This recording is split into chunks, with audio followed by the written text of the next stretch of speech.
Welcome everyone to Weekend Wind Down with Nancy.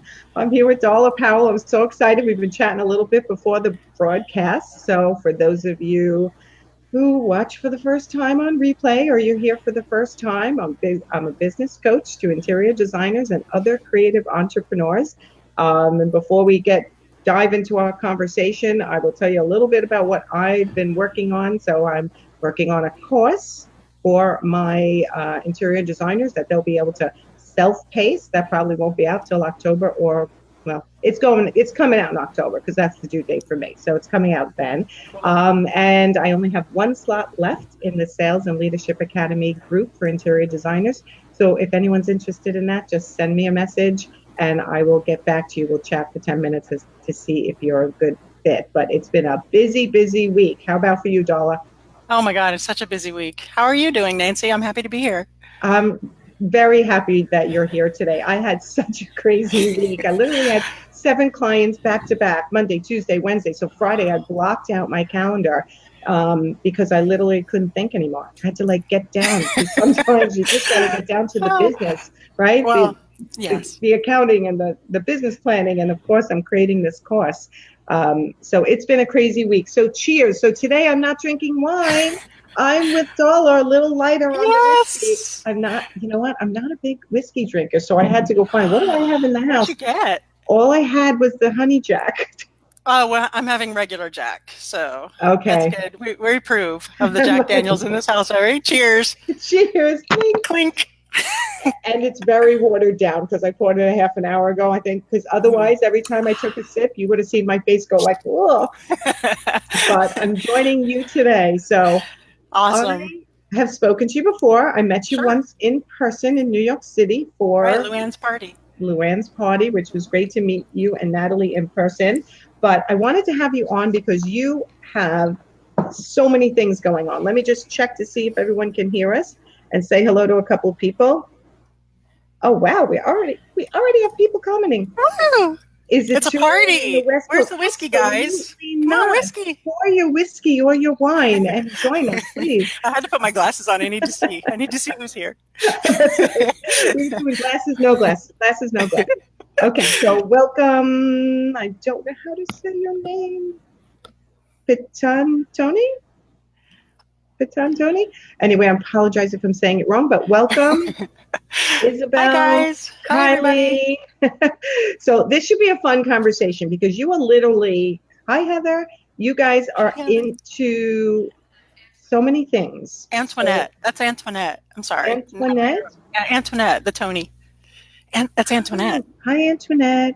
It comes up weird on my thing here. So, all right, let's talk about first. Yes. Your interior design business. Let's talk about it. Tell everyone how long you've been doing interior design. And oh my God, I'm a wizened, old, grizzled veteran. I've been doing it for how many years? Is this September now? No, we're still in August. So I have been actually a professional interior designer now for 1 year and 5 months. Don't I look tired? You look exhausted. Yep, that's it. That is it. And let me tell you, it's been a roller coaster, quite a whirlwind. We have been very busy and very successful. I'm crazy, filled with gratitude. We're doing really well. How did you break in? Really, sorry about the mic hit there, social media, because, I don't know if most people know, maybe they don't. I'm just assuming that I was previously in law enforcement for almost 19 years here in Miami-Dade. And I just got up to here with it and decided, I've loved interior design my whole entire life. How bad would it be, midlife crisis and all too, if I just said, what, screw you, law enforcement. It's been great. We've had a great run. And I go off to do my passion in life, because you only live once. We're all going to die someday. I don't want to look back with regrets. Right. Long story short, started a side hustle, started getting clients. Natalie wasn't convinced in the beginning until the clients started coming in. And she's like, you know what, Darla? Do it. Follow your dream. But how I got those clients was because in the very beginning, I launched a pretty successful social media marketing campaign and started getting a little tiny bit of notoriety, podcast interviews, et cetera, et cetera. And just being visible, posting, being consistent, not thinking social media doesn't work for interior design, I'm going to give up. Just kept them coming. And it's so far so good. Knock on I wood. remember hearing, and it might have been on Luann's podcast or maybe in just talking to you, I don't remember, that you spent a tremendous amount of hours daily in the beginning I still do building now. your Instagram. I know. I mean, if I really do it right, I would spend 2 or 3 hours a day Right. See those socializing. gray hairs? Mine are hidden. I'm all gray. That's from all those hours. Yeah, just going in and on social and just engaging and commenting, and not in a superficial, fakey kind of way. But if I saw another designer, if I saw someone who had something that I genuinely liked, I would comment to that. And that's time consuming, especially doing it that way. But that got me a whole bunch of traction, a whole bunch of people noticing. And that was, like I said, a year and 5 months ago. So the algorithm has changed a lot now. So it's a lot harder to gain a following now than it was then, even using that kind of organic, engagement and community outlook. Yes. But yeah, I came in at the right time and did the right things. I didn't even know I was doing the right things. It just seemed commonsensical. But did your first client come from Instagram, or did your first client come from you and Natalie socializing in your area? Yeah, in the area. It's first clients came through referrals, friends of referrals, but since then it's all been some part of the social media funnel, right? Either directly from social media, which we've had several clients from who have just been kind of creeping on the sidelines and called and said, hey, I saw, this wainscoting and on your Instagram post, I want that in my house. I got you. I looked up interior designers on Facebook. There you were, called us. We got a kitchen. Or it was the first part of the funnel for them to say, let me check out her website. Let me subscribe to her newsletter. Let me give her a call. Right? Yeah. So that's how you treat social media marketing, really, is you can get clients directly from it. And that's the best case scenario, obviously. It's instant gratification, but it's really the first step in that funnel, right? To get that exposure. And it's, for the most part, although it's changing, it's free. It just costs you time, a lot of it. A lot of it. It's paid off. I remember when I started, I guess I've been coaching almost 3 years now. Well, I've been coaching my entire life. I've only been doing it as a career for the last 2 3/4 years, believe it or not. And I started on my Instagram. My boyfriend still remembers when I said, oh my God, I reached 500. Because whenever I was out with him, I'd be like, hold on, I'm sorry, and I'm like trying to socialize and build that following. But by the time I was 500 or 550, I got my first client. Yeah, it does take, it takes a little bit of momentum. And then after there, you can coast a little bit as long as you stay consistent. But, oh my God, Natalie used to yell at me all the time because I couldn't walk from the movie theater to the car in the parking lot without my head buried in the phone. But now I look at her and say, see, now who, this is what it comes, what it brings about. So. Okay, so I'm going to ask you one really sensitive question. Did you God. ever fall into the buying followers or buying likes since you built? No, I've never bought into buying followers. In fact, Instagram will punish you if you do that because they know that you're buying followers. And if there's anyone out there doing that, it's a huge risk because they'll see that you're robot or whatever. And actually next week's podcast episode is on this. Oh, we're going to get into that. Yeah, great. Is logging in from a separate API than where I am in Miami, Florida. And all the research I did on that, all the reading I did on that scared the poop out of me. So I was like, no, I've worked so hard with, the 1,000, 2,000, 3,000 or whatever followers I had at any given time. I'm not risking that at all. And I go into it more in the podcast too, but you can really, I know everybody watching knows you can really tell when the robots or the fake followers are on there, and it's so damaging to your brand. And I had a vision pretty early on of my voice and my brand and how I wanted it to be, and there's no accountability for the fake followers and the robots, so I immediately, trash can that. And I have fallen into that over the years. I'm like, I just want to get up a little higher. It's social proof. Vanity myth. Metrics. It's definitely, you know what, if Hmm. someone sees it, oh, she's already got that many followers, and I go in and out of it. I'm being perfectly honest, because Yeah. especially now that they changed the algorithm, it's like, you It's want to get over harder. that 10,000. It's so tempting. But I Mhm. want to revisit what you said though about, okay, so you're an active interior designer. I'm going to jump right into Very Wing active. Nut Social, because, all right, jump right in. So tell everyone how that company formed and what you do there. And then I have a specific question for you. So that company formed because of how I said that, I gained traction with Darla Powell Interiors with the social media marketing. It just turned out I was pretty good at this, right? And at getting the marketing and my own like little PR via the social media channels. And I started to have interior designers come to me and say, what the hell are you doing? Who does your social media? Can you refer me to them? And when I said, no, I do all my own social media, they're like, oh, holy poop, can you do mine? And, I would say, no, I just don't have time for that. I can't do that. But the more requests I got for that, Natalie and I just kind of put our heads together and said, you know what? I think there's a need here. There's a niche for this. And I actually really, really love it. I love teaching designers about social media and getting visible. And because I'll tell you what, the only reason you or I've been on Luann's show or anyone knows who the hell Darla Powell is at all, anywhere ever, except for my friends and family, is through my exposure on social media. It's so incredibly effective if done right. And a lot of people give up on it. So if I can get them over that hump, it makes me really giddy. Okay, so that's why you started Wingnut Social. Yeah. How many hours a day did it take for you to build your following? It was a full-time job. Because in the beginning you don't have clients, right? You're starting out, you don't have any clients. You have your shingle and you have time. You So I'm built like, it and no well, one's coming. That's what I always say. If you build right. it, they're So not going to yeah. just come. You have to take action. So it was a full-time job. And I'd like to say 8 hours a day, like a full-time job, and maybe it was eight, maybe it was more, but we're talking like from 6 in the morning till I go to bed at night with some, breaks in between, liking and commenting and following and posting and finding stuff to post. And, it's just, but it's paid off. It's really awesome. I wouldn't change a thing.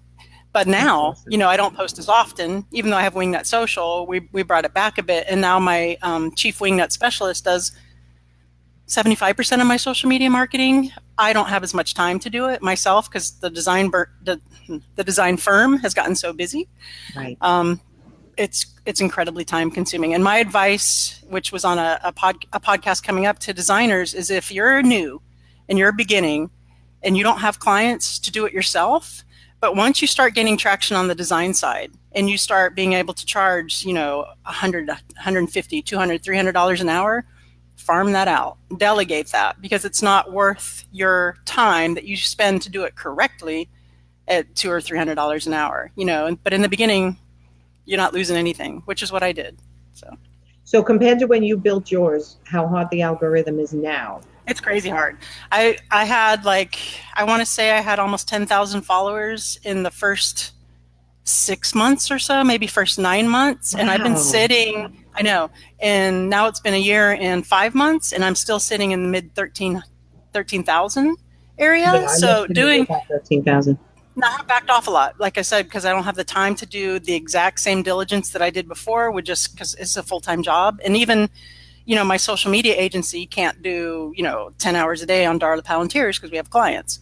Right. But yeah, I mean, if I wanted to sit there and do that, even though I don't think it's going to be the same, I just had an interview on the podcast with a social media influencer that has 30,000 followers. And we were talking about just how difficult it is to get that kind of growth anymore. You have to work a lot harder and, more importantly, a lot smarter to get it. Yeah, it's definitely brutal. I totally got stalled. Brutal, yeah. It's brutal. I got over 5,000 and then I got stalled. And I do have an employee working on it. I'm always the one it's my voice. Once someone messages me, it's Sure, always yeah. me, but she throws out the first couple of things. But so so Wingnut Social is a company now that can handle an interior designer's Mm-hmm. social media for them. Totally. We Okay. do content creation. Most designers have their own projects, right? So they can send us the projects. We'll do the graphics around the content creation, the hashtags. We can do all of the platforms or just one platform. We do all the community engagement. So if someone comes in and says, hey, that's a super nice kitchen you got there, the designers don't have to be sitting, oh, I got to, let me respond to that, because it's important to respond in a timely manner. So our social media specialists will say, oh, here, we got a comment. They'll comment back in that brand voice of that particular designer, whatever the appropriate response is to that person. So we do that. Okay. We also do blog writing for designers. Blogs, I have to say, I've even been remiss on my own personal blog because my voice is so specific that it's hard for me to get a ghostwriter, and I haven't done that yet, and I kind of don't want to, but for me, that's the most time-consuming thing. But we offer that as well. Pinterest, Howls, Instagram, Facebook, Twitter. Don't give up on Twitter. I'm doing really well on Twitter lately. See, one of the things you're saying is, I love it. And I'm thinking, I hate it. I do it all. I don't do it all well, but I basically don't love it. And what I do is I analyze it. I give everything 6 to 8 months, and I go, okay, what's really getting me traction? And I'll put more resources on that one. Do you, though, on your Twitter, do you bump that from another platform to post on your Twitter, or do you create organic content on Twitter? Twitter is going through Hootsuite. But is that like the same content that you put on your Facebook or your Instagram, or is there something unique just to Twitter? Some of it, I don't handle it myself anymore. Okay. So there's definitely unique Twitter posts. Okay. That's and important. Then there's some that are feeding from other platforms. Like right now, this live broadcast, if I did certain things right, it should have been tweeted out that we were live right now, right? Oh, and cool. If they clicked on it, it would bring it back here. Cool. So that's the program called Live Lead. So if I set up my pathway correctly, whenever I go live on my business page, I learned that from Mark McDonough on one of his podcasts. So I tried it, and it literally shoots everything out. Like the first time I did the path, I'm like, oh my God, I'm everywhere. So like right now after this, like I didn't purposely share this yet, but I think Lively shared it to my personal page. Oh, okay, cool. I have to check it out. And shared it so we'll see. But I had a little issue. I had to shut it down and then open it up again. So we'll see if I did it right. So some of my Twitter is organic. Some of my Twitter is shares. So I kind of have a mix. But I will tell you, since I have a team that shoots out all the information and schedules it, I could go on Twitter right now and there'd be 100. I don't know. I do all my own Facebook responses. I do all my own Instagram responses. I do all my own LinkedIn responses after one reach out goes out. I'm on Pinterest pretty heavily now. We just started that about a month and a half, 2 months ago. So we're kind of restructuring the whole Pinterest thing. But it gets crazy. It does. It's time consuming. And if you hate it and it's outside your scope of genius, right, then delegate that out. And that's what you're doing mostly, right? To your son, right? Okay. No. I have 4 people. So even better. My son's my business manager. He handles my landing pages and all the money stuff and strategizing. He does not do. My daughter was doing my Instagram for a while, and then she went to Europe for 40 days, and so now I'm having it done by my team. But it's a long story. But you know what? I still do get, like you said, recognized from my Instagram, recognized from my Facebook Lives. And this is what the designers really want, right? That first, I recognize you and let me look at you again and let me see what you do. And that's really, like you said, the beginning of the funnel.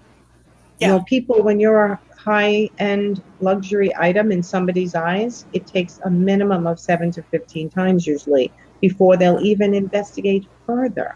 You want to be like a little flea, right? A little flea in their ear, and they're thinking about it. They go about their lives, but oh, there she is again. Yeah, I've been meaning to redo my kitchen. Oh, there she is again. So when they do come to the time to where they're saying, you know what, I am so sick of this kitchen. Oh, Darla Powell, I'm going to give her a call. You just want to stay front of mind, and not in an annoying way, but just okay. Here I am again. I'm going to go away for a little bit. Here I am again. And that is why I teach my clients, consistency, consistency. And when they say things like, well, I don't want to be bugging them, I don't want to be a pain in the neck, I think that's too much. It's usually because they feel like it's too much when Mhm. they get too many things. So they're basing it on their personalities. Oh, Richie's off subject. Can we get movie posters like that in our basement? The ones behind you. Yeah, I think I got this on eBay, but that one, the Batman one, this one, which were, I think it's like $250 now. Batman Begins poster. And my I got answer, that let me like make years sure ago. I answer him before he hops on eBay. No, I'm not bringing anything else into this Sure, you house. I'm can. selling the I house. approve. I No, approve. But and there's no spots in his man cave. but I also got the frames off of eBay. There's a guy on there that makes the frames. They're like handmade, and they have like little fluorescent lighting in the back. So I think I want to say like $300. I'm not sure Very though. cool. No, you're Yeah. not buying any, Richie. Okay, let me go back beyond Go Richie. ahead, Richie. No, do not. Headspace. I use Twitter. See a lot of people's posts that get nothing unless it's some news outlet or blue chat. Mhm. Yeah, Nancy, seeing you, everything has finally caused me to reach out. Whatever you are doing, it's working. Designer Tony, as in designers. You know, Antoinette. Yeah. Tony. Antoinette Tony. Yeah, Tony. seeing you, everything, everywhere. I think she meant has finally caused me to reach out. Yeah, you know what? I am everywhere. People say that. And I think that's what you're saying with hiring your company. You can Hmm. put them everywhere and you can put them everywhere with focus and Yeah. be consistent when they can't be consistent themselves. Right. So many designers give up so quickly. They'll post, maybe they're good for a couple weeks or even a month, and they're like, I didn't get any clients. This doesn't work. It's not for me. That's what you can't do that. I didn't get direct social media clients to my knowledge for a couple months at least. And I Right. was, like I said, I lived on that on my iPhone doing social media every day. So, but you do have to stay consistent because your clients are out there just kind of sitting back and saying, let me watch her for a while. Let me watch her for a while. And a while could be a year. You just got to stay consistent and make sure you're marketing to your ideal client because they're out there, they're listening. In fact, I just had on my podcast Madeline Sklar, a Twitter expert. We had her on for interior designers who said, now with the algorithm changes, right, you're not getting the same vanity metrics with the meaningless numbers, which who cares about the numbers if they're not your ideal clients? Right. That consumption is the new ROI. Right? They might not be commenting. They might not even be following. Maybe they just see a hashtag and they see your name and then they move on. And then they maybe down the road they see that hashtag again. Let me hire this person. Let me get this person for my business coach. Let me hire this social media company. Yes. So the analytics to social media, while they're there and you can see them, you can look at your Google Analytics and see this person came from my Facebook page, my Facebook pixel. This person came from Pinterest. This person came from Instagram. They're not telling the whole story. So Right. And it's tricky. I always say, you know what? You see the interior designer consistently, like you're saying, and after a year, they wake up one morning and they look at their bedroom and they go, I just can't take it anymore. And the person who comes up on their phone or is in their inbox with an email or a blog or on their Facebook feed is going Exactly. to be the first person they go, I've seen her a lot or him a lot. I'm going to call them and Well, we've check all it, done check them that. out. As consumers, we've all done that, right? Absolutely. If you need something or if you need a service, oh man, who that guy that cleans the roof? Oh yeah, that email I just got. Let me just call him because we don't want to go searching and looking through Angie's list or hey, let me call him, come do my roof. It's a matter of convenience, simplicity, and it's in there. It's in that gray matter somewhere. You're in there. You just have to trust that and Right, stay and consistent. the socializing. Like I'm telling people all the time, go into your local. If you're a local interior designer, you go into the local groups and just give feedback. Right, what's your favorite restaurant? What's your best pizza? Anyone have a Mm-hmm. dog groomer? Right, I go in there all the time looking for a plumber, looking for a Right. dog groomer, and I've seen people say looking for an interior designer. Anyone Mm-hmm. has one? They're going to take recommendations from this massive group of local moms and dads who they Mm-hmm. don't even know personally, but somehow Right. they trust this group, We got a right? consulting gig from that, from someone in a group, from one of those, hey, can anyone refer me to an interior designer? And just for me being visible, friends that I used to work with knew that I had taken this turn, but they've just seen all my marketing. They're like, hey, I know of this Darla Powell. She's an interior designer. Give her a call. And we got for her blueprints for her house were I don't know who did them, but they were really messed up. So we went Mm. over, we were acted as consultants and were able to lead them in a little better floor plan, a little better design. And they were crazy happy. We got a big 5-star Google review. So It's magical. It Don't doubt is. it. No, it's true. It's magical. I mean, I like to say, pick two to start out with I and do agree. them really well and Exactly. learn everything you can learn about them Yep. before you say it didn't work. I tried it. I I put a agree. call And to action and it didn't work. I'm like, how many times did you do it? I'm just like, what? Once, that's not enough. You got to exactly. keep doing it over and Exactly. over and over again. Can't be a So, quitter. right. And I Don't give think up. it can't be a quitter. No, it really Mhm. matters. And the Facebook lives really connect, right? So like Yeah. Tony said, and she sees me everywhere. I am on Facebook lives all the time because I'm a talker, not a writer, but I do write blogs and stuff as well. But seeing people seeing you consistently and then having the groups. Tell everyone about your group. Oh, it's the Design Blog and Social Media Laboratory on Facebook, which I do see a couple members here now that I put on my glasses. Thanks, guys. Thanks for joining. It's a private group. If you're an interior designer, stager, decorator, architect, or home services in that genre, that Or niche, you can me. send. Are you? Yeah. Well, you're special. You're a interior designer coach, so that got you in under the wire. Yes. We'll send over a request. We'll let you in. It's a really nice little group, and it's pretty intimate. There's less than 1,000 followers in there, right? And we have some really pretty heavy hitter active members that give great advice as far as marketing, blogging. It's pretty helpful, I think. I hope so. So Yeah, I mean, I haven't been in there as much as I'd like to. I go in sure, who waves has the based time? on how busy I know. So Doll and Me I were either. talking about right before we went live, you know what, how we used to listen to every podcast of every podcaster we know and follow, and then it starts to wean away when you get busier, and then when you do this big catch up. I always do catch up. Like it's a 3-day weekend. I'll be catching up. And Me I want too. to listen to yours too. So Natalie, if you're at your computer, you can be putting in links to the group That's and not Natalie. Natalie is Amish.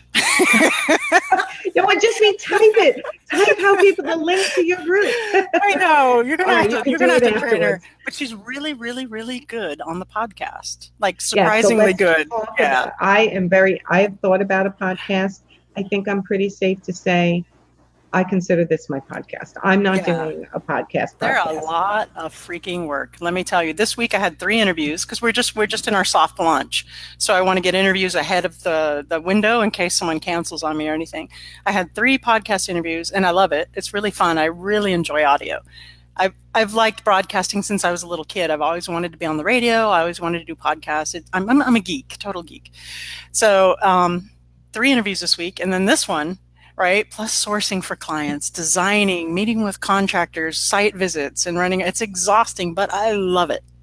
So It is, I mean, listen, when you can jump out of bed in the morning and love what you do, you still do get exhausted. It's still work. I love the coaches in the beginning when I first decided to become a coach, you know, work 3 days a week, work 10 hours a week. And because otherwise, I'll teach you how.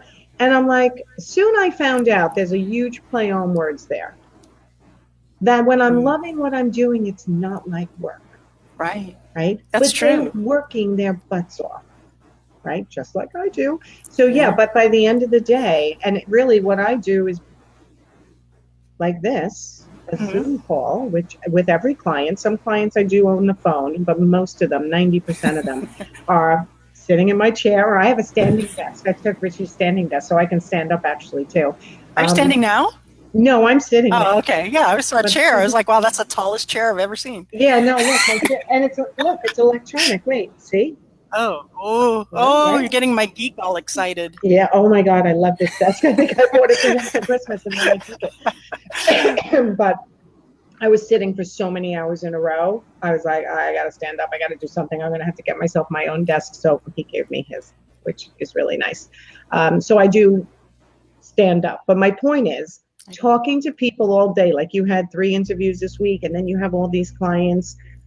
You need downtime. Yeah, it's and I'm not used to it. So I think I had a podcast this week which went really well. She was an excellent guest with Claire Jefford. Hi, Yes, I Claire. love I don't know if Claire. you Hi, watch this. Claire. Yeah, but my voice was starting to give out by the end of that episode. I can still hear it a little bit now because I'm just not used to so much speaking. But I've learned so much even with just the 9 episodes that we've recorded now about speaking and pacing when you speak and thinking on the go. Because it's one thing to be a guest, right? Because you can kind of sit and be reactive. It's another thing to be proactive and listen and really, so we're learning, but I think we've gotten off to a solid start. The actual official launch is Wednesday, when we should be rolling out, all the social media and the promotions, but it's up. It's live on, what is it now? Apple Podcasts. They've changed the name to it. It's the Wingnut Social Podcast. And so far, so good. We've already got like 15 or 16 reviews. And Nice. I think I just leaked it Wednesday. Yeah. So And you leaked it in your private Facebook group. yeah, so now and I put some in my stories because I started getting people tagging me in the stories, listening to the podcast, with certain comments. So I was like, you know what, screw it. Let me just put it in my stories and start building that traction. So when we do go full blown launch, there'll be some reviews there that, so it won't look like it's, just newbie with crickets with empty stars. So So I tell don't know if everybody that's the behind the scenes of a podcast. Like, behind how is it actually to get, because I think so many people think, let me just up a podcast, but it takes time and work and production and equipment and scheduling, right? right. Did you So realize when you made this decision? yeah, I did, because I've been thinking about doing it for a while, right? So I had to do a lot of research myself with the audio gear and equipment. Like I said, I'm a geek, so I did research some of the audio equipment on my end, the microphones, the recorder, and I got pretty decent, sound, pretty decent equipment. I'm still experimenting with the room and some of the guest audio, but I'm a huge believer in delegating outside of your scope of genius. So the editing Yes. and the show notes, I pay somebody. That's out because, I'll be in the middle of a recording and I'll say, screw that, edit that, talk to my editors, cut that out. And they put it together nice and neat, and you guys will never know it. So yeah, delegating that, because for $500 a month or whatever, I can have 4 shows edited for me where it would take me forever at my hourly rate. It's a no-go. So Are you yeah. still like re-listening to make sure the editing was done Absolutely. properly? Yeah. And actually I just sent my editor some notes tonight before here saying, hey, on this episode, because the episode that's coming out Wednesday is called The Rise of the Machines, How Robots Are Destroying Your Brand on Social Media. So I'm like, What's hey, that about? Wait a minute, tell me. it's about the robots. About, one of the biggest complaint I get on social media is, I'll get 20 freaking followers and they'll unfollow me the next day. And that they're just these programs, people buying followers or programs liking your stuff, following you and then unfollowing you. It's just, so I did a whole solo show on that one. That's coming out Wednesday that I think you guys are really going to like, with a little bit of insight to it. But I texted my editor. I'm like, can we put robot noises in here? Oh, you're going fancy. Yeah, but we didn't. I decided not to. I decided to keep it simple. But yeah, Now, why did you not decide to do it on Zoom so it's video and it's audio? All right, don't hate me for this, but I don't have time to sit and watch video. All right, I listen, Yeah, I but people can multitask. listen to it either way. That's true. But I multitask a lot, and I love audio. I love podcasts. I used to listen, before podcasts, talk radio, right? I was the kid, all right, growing up, to listen to talk radio, which tells you what a weirdo I am. So that's what I like. Stop saying that about yourself. Yeah. So, that's what I do. And when I'm driving in my car, I'm going to site visits, I'm going to appointments, I'm listening to the audio. If the video's there, I'm going to be tempted to look at it and, get in a rollover crash on the expressway. But video doesn't hold my attention. That's me. I'm a wingnut, true to the name, ADD. Now, obviously, if I'm sitting and I'm researching something, or like if you come on, for example, and you have a great topic, I'm going to sit, okay, it's very informational, I'm getting a lot of takeaways, and I'm focused then. But I'm so busy and I'm so on the go that the audio and the podcasting couldn't be more perfect. No, but my point is that you can put the video up on YouTube and you can still keep it just audio on your podcast channel. That's true. And I've I'm heard a big reuse of content person. I'm not. I'm not a big... Yeah. Really? No. You're not a big reuse of content? Not over different platforms. I like to offer my audience something unique to each platform. Mm-hmm. You know what I mean? So it's not just a reiteration of what they could see on Facebook or what they could see on Instagram. So I try, I'm still experimenting with that, obviously. And obviously you've done very successfully with that. So maybe I need to look at that again. But got my system down. And I've been, listening to, shockingly enough, podcast about podcasting who recommend not doing that just on YouTube, and if you're going to do something on YouTube, to do something a little more engaging, not just a regurgitation of your podcast. But the jury's still out. I may experiment with some variety, some version of that, but Yeah, I mean, it's basically cutting it down and doing it different ways. Like I do this, and it does go up on my website, and it does go up on YouTube. So people right. find me that way. They're you write, I write one blog, and I'm chopping it down over time. It's not like Mm-hmm. it's happening all at the same time, but it takes so much time for people to create content. And if they're struggling to come up with content, that's one of the tricks that I tell them to Right. do, In the right? beginning, yeah, I did do a lot of that, like, okay, across all the platforms. But now that since I've gotten a little more savvy and learned more, Hmm. even in the beginning now, I don't think I would do that. I would just spend that extra 8 hours in the day to make sure my Instagram was different from my Facebook, because it's part, because every platform has their fan base, right? Yes, and they have different style that they like. And different demographics, different age groups, Hmm. different your ideal clients may be in there, but you may have to speak to them a little differently on each platform. So that's something that I've honed in on a lot in the last 3 months. So we'll Hmm. see. These things take time to see, to get the analytics back, but I personally just like offering something a little different. Okay, I love when I type a comment and I didn't type it. So one of my employees is watching. It's Oh. probably Caden. He's Hi. probably on my Facebook because he wrote the Jenna and Julian podcast is one podcast that's crushing the YouTube space. They get 300 to 500,000 views on YouTube per podcast. It's nuts. Okay, so I'm going to do it. That's yeah, it's just something to look at. I'm a business coach. I try to think of things that can extend your reach. I know Luann does it. She just She started. does I her haven't video. asked her. Yeah. So I need to ask her how her returns have been. I did have someone reach out to me on Instagram I think he posted something. He's another designer who's posted, I'm watching Darla Powell Interior's interview again with Luann Nagar, and it was the video. And I kind of cringed because I don't like the way I was on the video. But yeah, she is getting viewers on that. So I'm open to looking at it, but right now my instinct is different. But I don't know everything. That's why I No, I delegate mean, outside. Yeah. obviously, I don't know everything either. And the social media is like, when I start out by winging it. And as I have time to learn more, which is why I'm looking forward to listening to your podcast as well, because I'm not a social media expert by any means. I can Right. say what you should be doing when it comes to consistency, having a plan, learn one really well. Don't make yourself go nuts over it. Just do it and do it consistently and do it well. Right? When you were messaging me this afternoon, I'm like, I just don't give a shit anymore. I just do what I do, and whoever's going to be attracted to me is attracted to me. And you're the same way. It's yourself. It's just who you are, and that's what you put Yeah. out there. And so many people are afraid to be public. I wish I'd have known way earlier on in this interview that I could say shit. You can say shit. I would have said that a few more times. Like So I said, whoever's going to be attracted to you will be attracted to you, and if they that's didn't like true. that, then they won't be. Um, But also don't want to say, I don't want to purport to be, I've had a really good run with social media. And let me tell you, I do know a lot of shit.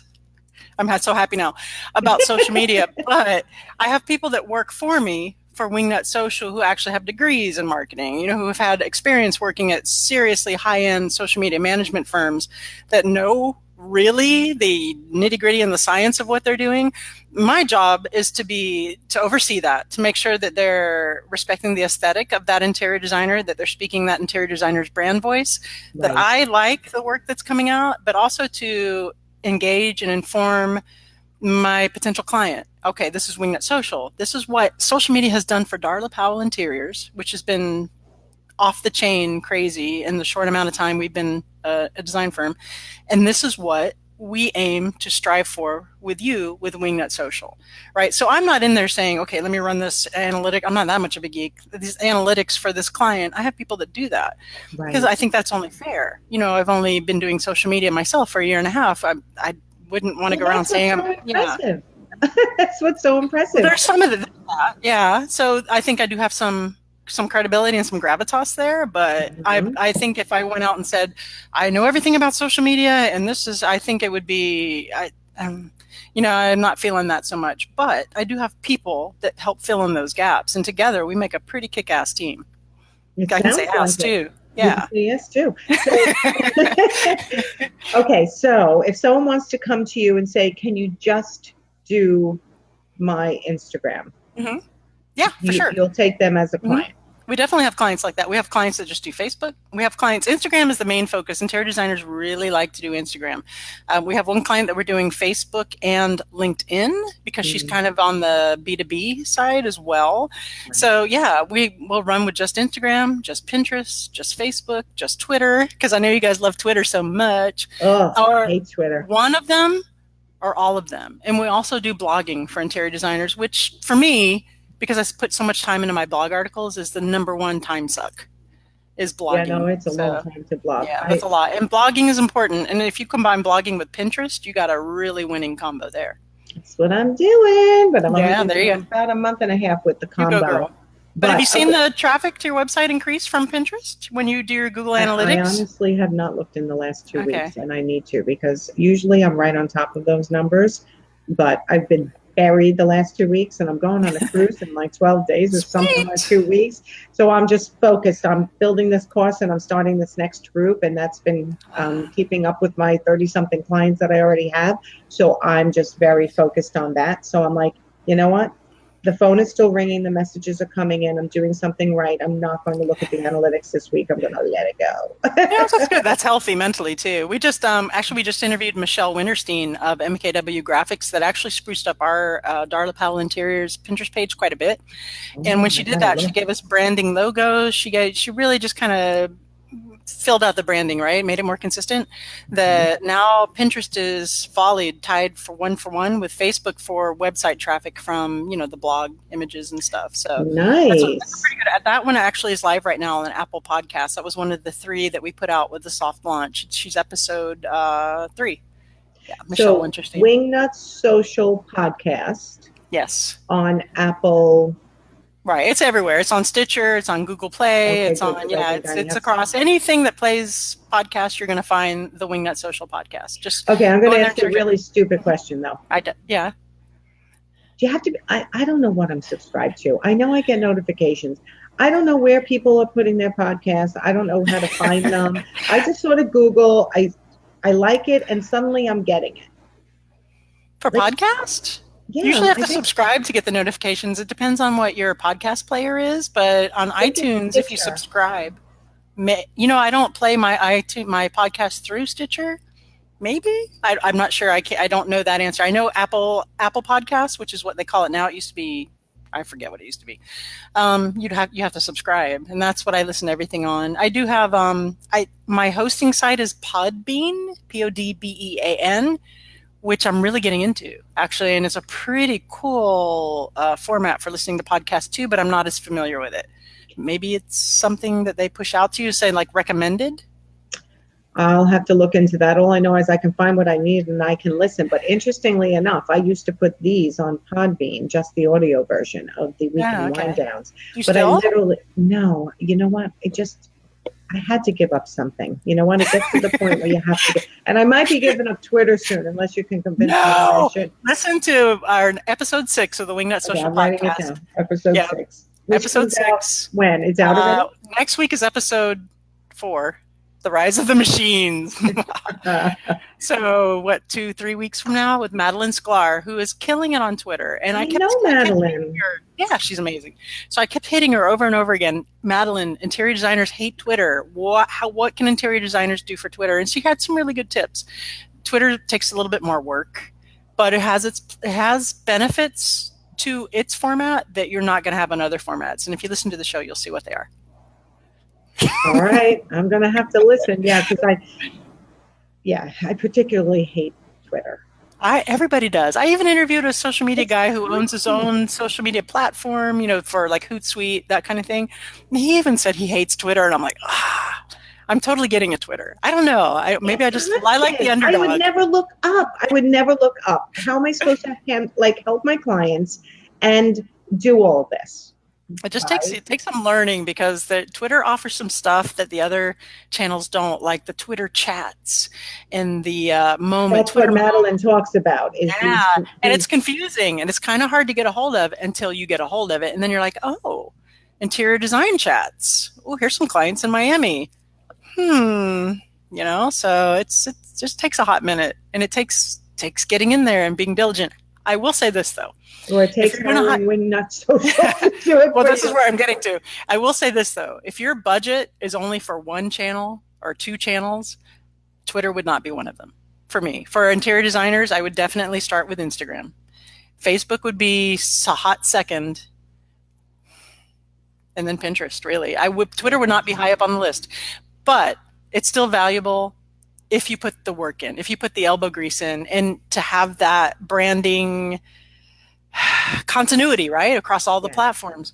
But yeah, it would not be my first choice for interior design, and Madeline would probably kill me to hear me say that, but I would not just eliminate it. I think it has its purposes for sure. Well, mine's running. It's got stuff going out. It's just I like your stuff all the time. On Twitter? Yeah. Yeah, see, you don't even I guess I should go look. Wingnut Social likes your stuff. I like your stuff all the time. And you know, so what's Twitter. important there, seriously, brings up a really good point, because you don't even know that, right? So what you should be doing... Don't yell at me. Don't yell at me. I'm going to yell at you. So what you should be doing is saying, thank you, Wingnut Social, or whomever, right? Thank you for liking my tweet. Hope to find you on the next, wind down or something. And making something that Madeline does on Twitter, which is amazing and had me at hello, was I followed her as Wingnut Social, and she did a live video, like while she was out walking her dog or something, saying, hey, thank you, Wingnut Social, for following me. I really appreciate that. And it just, my head exploded. So I'm telling you, it's underutilized. There's a lot... I know, but if you don't have the time, don't make it your primary focus. Well, but I have I have people pushing out information, but I always like to be the one who responds. So I've never given up okay, I'll respond. Yeah. I'll be the one to respond to all the Twitter responses. I'll respond to all the LinkedIn, all the Facebook, all the Instagram DMs, direct messages. So no wonder you're burnt out. You need to find someone who can speak, to your branding, and someone with your voice who has your best interest in your agenda in mind.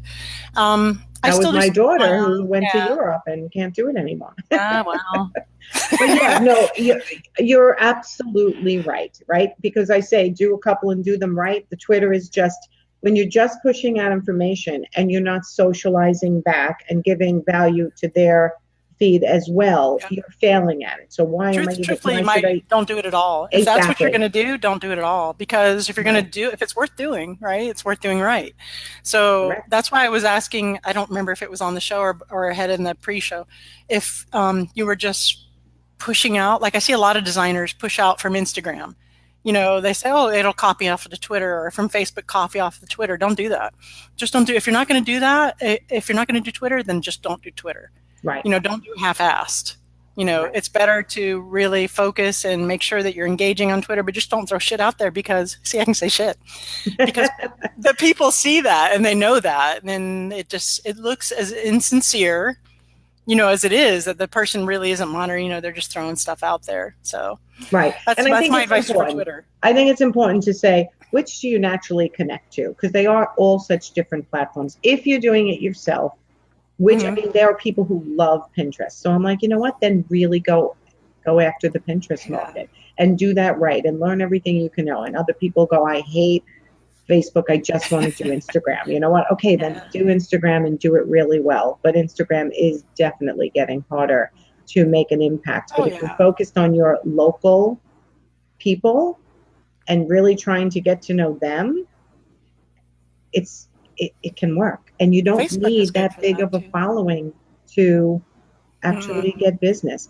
It's better. I have 13,400 something like that followers, but I mean, it's better to have 500 engaged followers who follow you because they like your voice, they like your branding, they really give a shit about your work, than it is to have 13,000 numbers. So don't get all caught up in the vanity metrics. Don't think, oh, I only have 500, 1,000, 2,000 followers. That's not, no.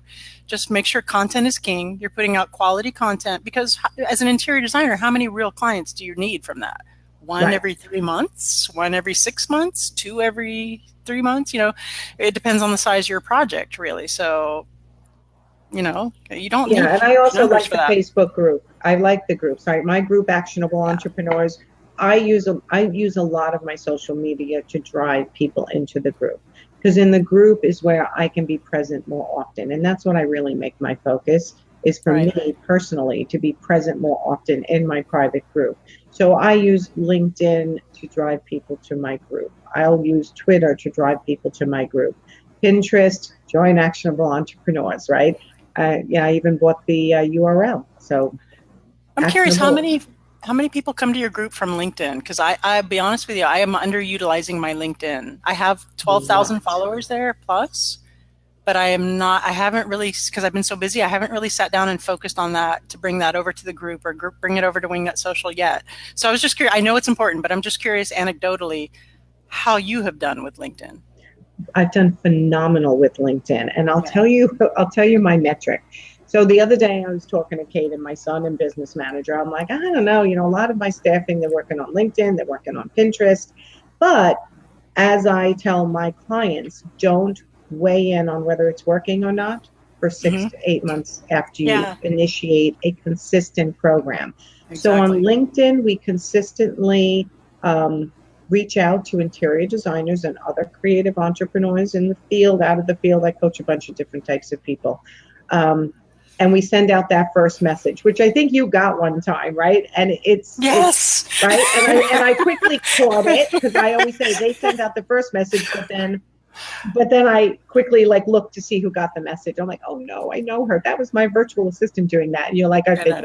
no. No, I knew it right away. Yeah. But I'm like, that hey, I know you. message, yep, that Yeah. message is we noticed you're in the interior design field or something like this, right? We'd love you to join our group on Facebook, Actionable Entrepreneurs. Yeah. I get, with a little bit more fluff than that, I get a steady influx into actionable entrepreneurs from LinkedIn. That's awesome. And yesterday, for the first time, through LinkedIn Direct, I got a client. That you know So, of. You probably have gotten others, but maybe they just well, I didn't. Oh, meant I saw you on the direct, internet. meaning they're Yeah. not even in my group yet, Oh, okay, cool. right? Because I put out videos on LinkedIn on a consistent basis also. Right. But let me tell So, you the podcast, because you were talking about maybe thinking about doing a podcast. I've already gotten people wanting to come into the group. We haven't even launched yet officially into the group from the podcast, followers on Wingnut Social from, on Instagram mostly, maybe on Facebook too. I haven't checked yet. I've been so busy. But yeah, for that's you, something to like think about. me, driving people to the group is really the the way I would see it being most beneficial to you, getting people in your group and then giving like a Yes and lot of no. value like you do in your group.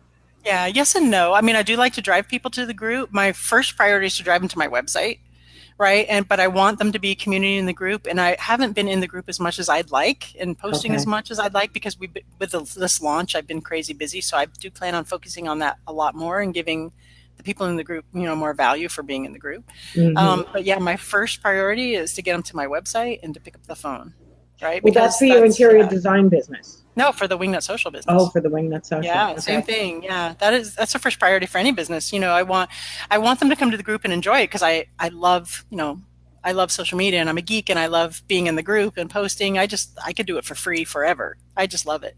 But Yes. as a business owner, the first priority is with the social media marketing, LinkedIn or what have you, website, phone call, or book online for the Darla Powell interiors. So But if they need more warming up, yes, the group helps tremendously. Yeah, so if for you're sure. driving them to the group and in your group, you're getting them warmed up, excuse me, and then they You end need up more more whiskey. likely, yeah, lining you more whiskey. Cheers, everyone. It's not, Cheers. by the way, for the new people who are on, it's weekend whiskey. Whiskey down Weekend whiskey today. down. Weekend whiskey down for, That's because how Paula's a whiskey drinker. I decided to join her, so I'll be totally trashed by the end of this podcast. that's how wingnuts roll. Oh look, I didn't show my wingnut social. I don't know if you guys can see it. It says wingnut social. Can you see? Love that. Here we go. Wingnut social. Okay, so we want to do a last final little debate. So you're an interior designer. You Yes, ma'am. run Wingnut Social, which is a social media company handling Agency. blogging, agency handling blogging and all social media platforms, Digital marketing. Yeah. all digital marketing for interior designers. Yes. And you just launched a podcast. Yes. I had trouble saying wingnut. Do you know that? I always have to think. Stop. Did you hear me on the pre-broadcast? I was like, wait, what did I No. just say? Wingnut Social Podcast. Yeah. There you go. Good job. Okay. So, whew, yeah, I have to think about my words because my accent comes kicking in, my Long Gotcha, Island accent. gotcha. So, we talked briefly about this, and we're already at 5:25, which I can't even believe. You Are on we your really? interior, yeah, you on your interior. I've been having this debate with a lot of different people, so I wanted Oh you to boy. weigh in Oh boy. Okay. on I'm going to word this carefully. Let me think for a second. As an interior designer, when do you think it's the right time to put your pricing on your website versus driving them to a phone call like you do with Wing That Social right now in order to sell them into your initial something? I got to tell you, I'm not really in the camp of putting your prices on your website right now because I think that you lose out on that opportunity to have that phone call for your ideal client and to sell the value, of what you do for them for the money, right? But then I see both sides of it. I see you don't want to turn away clients that, with your super awesome charisma and your charm and your excellent skills, you can say, I charge, $10,000 for a kitchen, but this is why, let me sell you on it. But I also see the other side of it that says, I don't want to deal with the tire kickers or the red flags. I only want to get this kind of client. I don't put my prices on my website because I really want to speak to the client. I want them to talk to me. I want to get the feel for them. I want to be able to screen them rather than some numbers on my website right now because we're still relatively new, right? So, For but Wing if I What was or for your for business? both, right? Well, When we you don't you really have a said your price. initial consult price I'm, on I'm, your we website. do have a consultation price Okay. because we do have that because that actually is, I think it's like scalable, right? Because my consultation for 90 minutes is $425. I think that pretty much takes care of it all. Because if someone's going to pay $425 for a 90-minute consultation, to me, after I've spoken to them and everything too, that projects to me that they see the value in an interior designer in their time. Right. So that to me right now, as far as putting a price on my website has been enough. So that's why I do see the other side of it as far as screening for price. Right. Because I don't want to talk to, I do get, people on Yelp or whatever. Hey, can you come to my house for free? And I'll respond to them and say, hey, here's my website. Here's the booking link. And then they get the news, they get if they want to book, they can book. But yeah, I know Carla Aston, who I love and adore, does put a minimum price, job price on her website. I Oh, forget she what does that too. Yeah. she, No, I'm she even doesn't put talking prices, about but just sending. she says we don't start at jobs under X amount, which I can't recall at the time what it is. Mm-hmm. I have toyed with that a bit. But I haven't done it yet because so far what we're doing is working so well. We go in for the 425. Once that little screening bit is out of the way, we rock the consultation. We rock the presentation and the sales part of it. So far that's working out really well. And I think that putting your prices on your website, I could be wrong, and maybe I'll change down the road, is a little lazy, right? And I think it's for designers saying they don't really like the sales process. They don't like selling their value. Maybe they don't believe in portraying to a client or relaying to a client why What they're they're that worth. valuable. So Right. they just let the black and white in the print say, $5,000 or whatever it may be, right? I think it's a little lazy, but I could be wrong. Maybe it is a really good I screening don't know point. if I So would call it lazy. I would call it yeah, scared of the sales process. It's just a right, really or that too. Yeah. right. I mean, that's what I teach every single day. My desire sales formula. That's what I'm known for. And I Okay. think I'm very opinionated as to when is the right time as an interior designer to put your price on your website, right? Even as a coach in the beginning, it was like, just hop on the phone with me. Everything's free, right? And then it got to the point where I was literally nonstop on the phone with consults that were free. And because I talked too much, it Mhm. was way too long. And then I was like, okay, now I have to put an initial consult price on there. Right. I just have to. You And have then when to. I got overloaded with that price even went up to, again, filter one more level for me. So I feel like if you're busy and getting steady clientele, that pre-filter to see whether they're in the price point and understand your value is great, and you can start putting your price on there. That's why I think it's so important to put the price on the consultation because Well, yes and A, no, but if you're not even getting a phone call, you can literally sell someone into the value of your initial consultation if you know how to sell. but we do have that too. So if Oh, someone's well, not ready, yours yeah, is perfect. I actually, when I looked at thank you. yours to see, because I wanted to have this conversation, and this was again, you're busy with interior design. You're actually busy with your other businesses as well. Very. You have a your price 425, I think it was, for your initial For 90 consultation, but minutes. you also had a box that said, if you're not sure, hop on a Mhm. 15-minute call with us. So, but even if you're not getting any initial consultations over the phone, I shouldn't say initial, if you're not getting any inquiries, then having your price on there to me is a deterrent. And perhaps you're scared to have that solid conversation with the client to express how valuable you are. Right. So when I first started doing that or doing the 425, it was because we were starting to get busy. And I was starting to get the Exactly. consultations of the clients who were really DIY, who wanted to shop me on Wayfair. And so I thought, you know what? A, I'm going to raise my prices.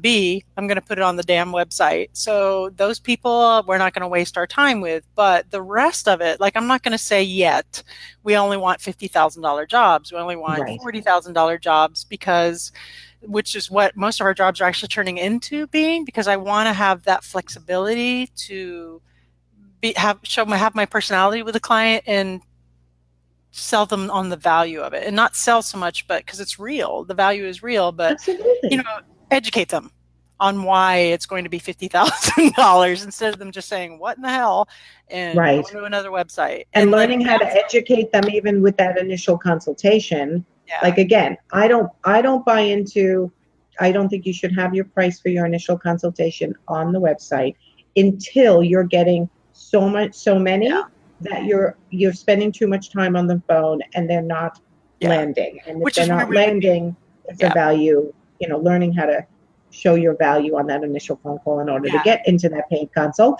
And then learning how to have that initial consultation where at the end you're selling them into having the value of the next step with you, right, because one you of don't your know service levels. when they call you, they could not afford you. They could be living, here in a $2 million house, and they're just, shopping. So you don't They know. don't know half the time what they're supposed to spend. Yeah, no, they don't know. And I know that the people watching know that clients have zero idea of how much things cost. So Yes. it is up to us as the professionals to educate them on, and actually, which leads me to, I have a lead magnet on my website that Mhm. says, to get, the email chain going that says, hey, how much does it cost to furnish a room? Here's high, low, and, middle. So that's also a little bit, I don't want to say it's putting pricing on my website, but it's also a little bit of an educational tool. And I know when Mhm. clients subscribe and they do come to me, they are ready to live in one of those areas. So that's very helpful. I love that. I didn't notice that because I do teach my designers at the consult, the paid consult. If you're not charging for your consults, you must be charging for your consults. They do ask if there's a range that the client has in mind for different quality of furnishings. So it does help them start to get an idea of what it's going to Yeah, cost to do it everything they does. want to do. Really helps. So let's I, see. Chloe said Google reviews are best sales funnel. It's so true. Absolutely. Number one place to get reviews, forget Facebook, forget House, forget any of that other bullshit, is Google. Number one, if your client only has time to do one, push that first. And then it's like, okay, if you have extra time, can you please do these others? But Google is the most important. Okay, anyone who's listening who's a past client or current client of mine, jump onto Google. Yeah, I haven't pushed people to Google yet, but you're absolutely Oh, right, please. Chloe. Yeah, get on. I find clients looking at my Google reviews and call me without even looking at my website. Yeah, I mean, listen, there's all different personalities. That's why I liked what you had, Darla, where kind of like if you know us and love us already, here's ready to book the consult. It's 450. If you want to hop on the phone and see what we can do for you, click here instead. But if you don't have a large following and you're not getting people reaching out for you and you're really struggling with that, I I'm in the camp. Don't put your prices yet. I Let's think I would agree with that. Yeah, for sure. We yeah. didn't in the beginning. Look after the Google. I'll write you one, Nancy. Oh, thanks, Chloe. Oh, Thank awesome. Yeah, put that up. I'll write you one too. you. Yay, yay. So anyway, yeah, we're past our time, but thank you so Oh, much for being here. Don't forget, if Natalie's not going to do it, I know you're listening, Natalie, after the broadcast, make sure you go in on my business page and okay. add your links Okay. to your group and to your website if you'd like, Just and to the to comments? in the comments. Okay, Yeah, cool. Done. Okay. yeah, yeah. So Awesome. tell everyone once again verbally where they can find you, and then you can jump into the comments and you can put all your links in there. All right. Well, Darla Powell Interiors, darlapowell.com, but wingnutsocial.com is my new baby with the Wingnut Social podcast. Just go on Apple Podcast and search for Wingnut, and I will pop up first, my big smiling face, and let me know what you think. Leave a review, please. Leave 5 stars, leave a review. And that's the end of that. That's I'm gonna go. I'm gonna listen to one, at least one this weekend, and leave you a review for sure. And oh, then you that'd be know great. I'd you're appreciate gonna that. get 5 stars from me always. Yay. Thank So you so much, Nancy. thank you everyone for watching. Thank you, Dala, and My everyone have a pleasure. great Labor Day weekend, a long Oh, 3 day yeah. weekend. 3 I actually days. have only one client phone call on Monday early, and then I'm gonna take off and get out of here for a little while. So I hope you guys all get to do that as well. Thanks for joining me for Weekend Wind Down. If you know me, hop on Google, give me a review. Go get go look at Dala's podcast and give her a review too. See you all next week. Bye guys. Bye, guys.